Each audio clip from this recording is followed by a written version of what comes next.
Et c'est aussi la fameuse identité dont on parle souvent et qu'on attribue à Gauss étant petit.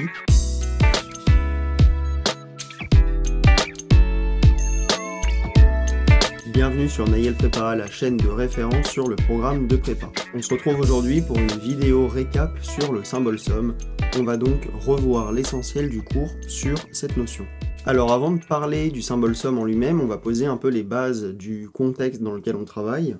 Alors on va d'abord commencer par considérer un ensemble grand I qui est un ensemble fini, qui va être l'ensemble des indices qu'on va considérer. Ensuite on va considérer AI qui va être une famille finie de réels qui est indexée par I. Et donc la somme pour I appartient à grand I des AI, ça va être la somme finie AI1 plus AI2 plus AI3 jusqu'à AIP. On voit donc ici la première définition du symbole somme dans le cadre d'une famille finie. Alors pour que vous compreniez cette idée d'indexer une somme sur grand I, on va prendre un exemple tout simple, on va prendre A1 égale 1, A2 égale 2, etc. Là on a donc une famille finie d'éléments AI qui sont indexés par le segment entier 1, 5. Maintenant on va considérer grand I, un ensemble fini qui est composé de I1, I2 et I3, et I1 va être égal ici à 2, I2 va être égal à 4, et I3 va être égal à 5.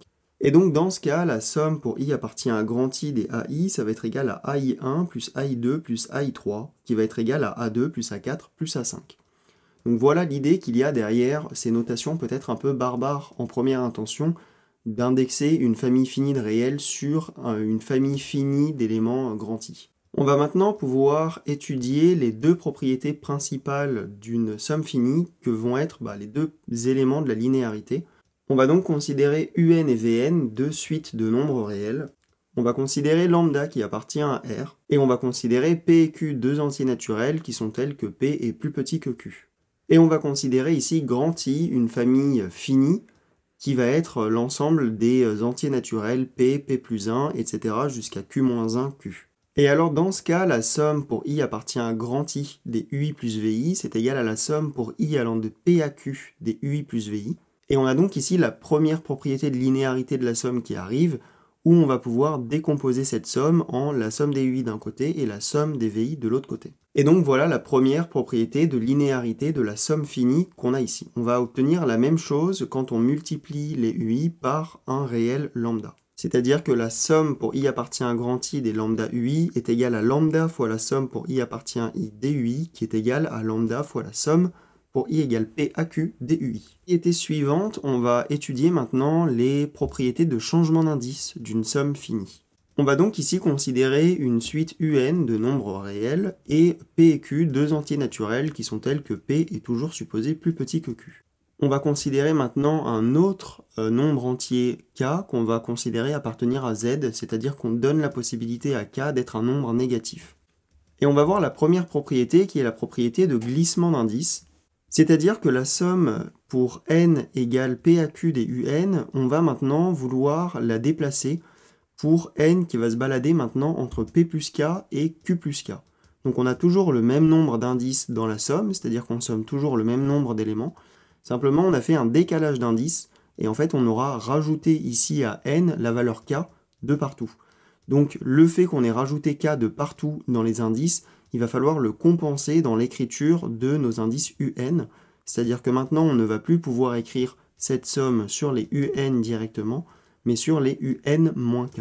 Pourquoi est-ce qu'on écrit ça? Un petit peu d'intuition qu'il y a derrière pour qu'on comprenne bien de quoi on parle, parce que c'est pas des notions évidentes quand on rentre en prépa. Alors vous vous rendez compte que dans la somme de gauche, vous partez avec n égale P, donc par exemple, dans le premier indice de la somme, quand n égale P, on va se retrouver à l'intérieur de la somme avec UN, c'est-à-dire ici UP. Dans la somme de droite, maintenant, l'indice plancher, c'est P plus K.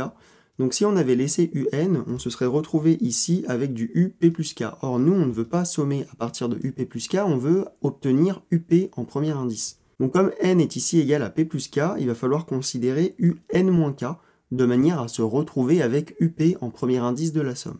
Vous comprenez que ça marche exactement de la même manière jusqu'au plafond de la somme, c'est-à-dire quand n égale Q, on a à gauche UN qui vaut ici UQ, mais quand à droite de la somme, on a en plafond Q plus K, il va falloir le compenser de la même manière que ce qu'on a fait pour le plancher, c'est-à-dire considérer UN moins K.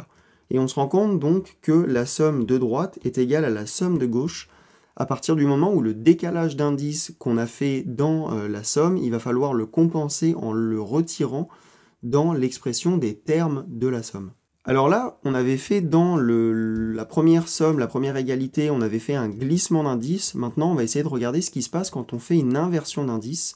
C'est-à-dire qu'au lieu de considérer la somme des P plus K jusqu'à Q plus K, on va chercher maintenant à considérer la somme des K moins Q jusqu'au K moins P. Alors vous vous rendez compte déjà dans un premier temps qu'on avait Q qui apparaissait dans le plafond de la somme précédemment et il apparaît dans le plancher ici, et que vous aviez P à gauche qui apparaissait dans le plancher de la somme qui apparaît ici dans le plafond. En effet, puisqu'on les retire maintenant de K, ce qu'on va remarquer, c'est que K moins Q va être toujours plus petit que K moins P. En effet, Q étant plus grand que P, si on retire Q, on va se retrouver avec un nombre plus petit que si on retire P. Maintenant, tout le travail qu'on a effectué, il consiste à savoir qu'est-ce qu'on doit mettre comme indice sur les termes de la somme. Donc vous vous rendez compte qu'on a considéré ici des K-Q jusqu'au K-P comme indice, et on veut se retrouver avec une égalité par rapport aux membres de gauche qui sommaient les UN pour n allant de P à Q. Donc considérons par exemple le premier terme. Le premier terme ici, on veut trouver un indice qui soit tel que quand cet indice, on lui applique le premier élément de la somme, c'est-à-dire K-Q, on se retrouve avec à sommer les éléments allant de P à Q. On n'est pas obligé de les sommer dans le même ordre que la somme de gauche. C'est-à-dire que dans la somme de gauche ici, on avait UP jusqu'à UQ. On peut aussi se retrouver à droite avec une somme qui part de UQ et qui arrive jusqu'à UP. Je vous rappelle que dans une somme, l'ordre des éléments de la somme n'est pas important.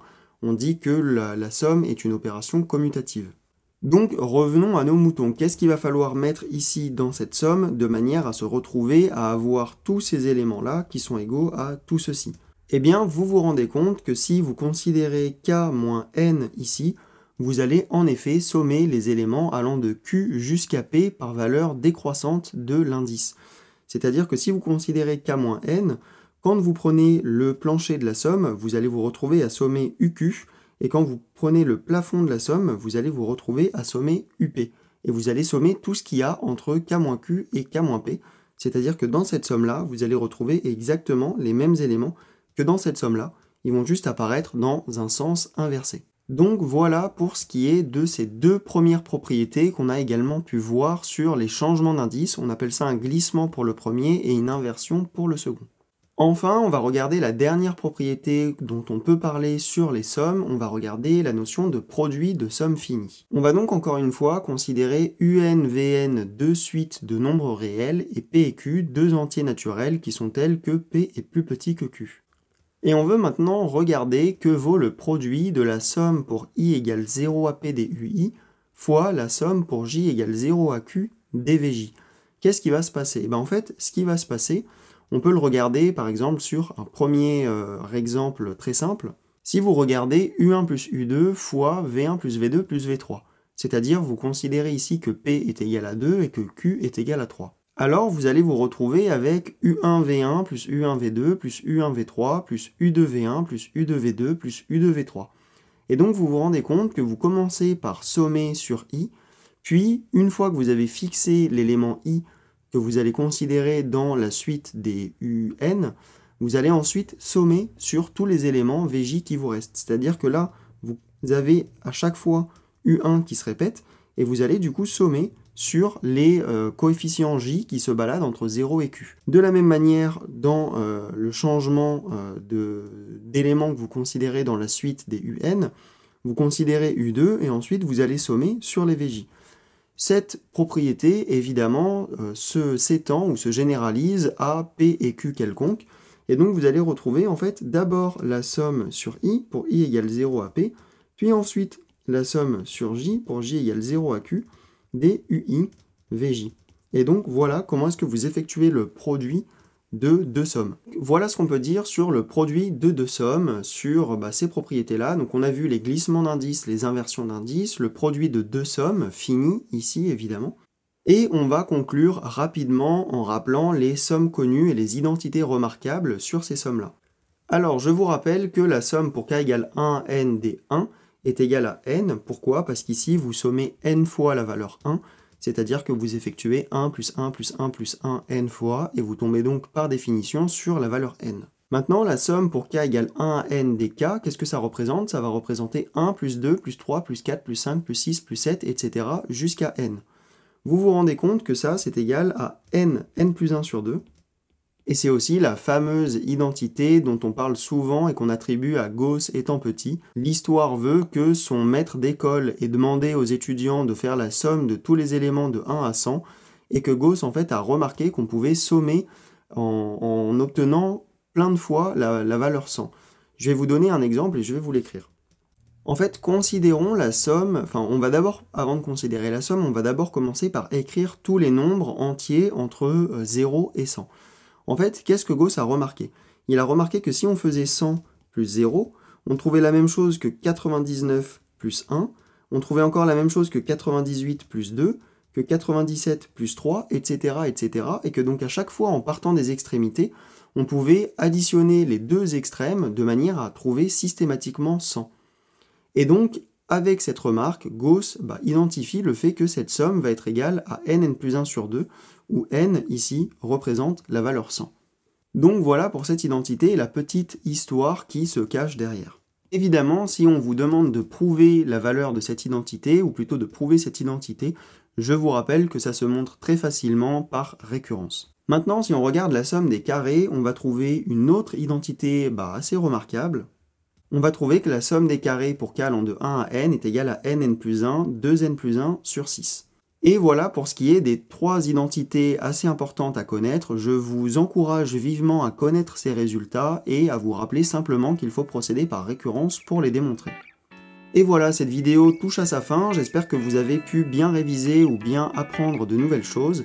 Si c'est le cas, n'oubliez pas de vous abonner et de mettre un gros pouce bleu juste en dessous de la vidéo. Ça permet de soutenir mon travail et de soutenir la chaîne.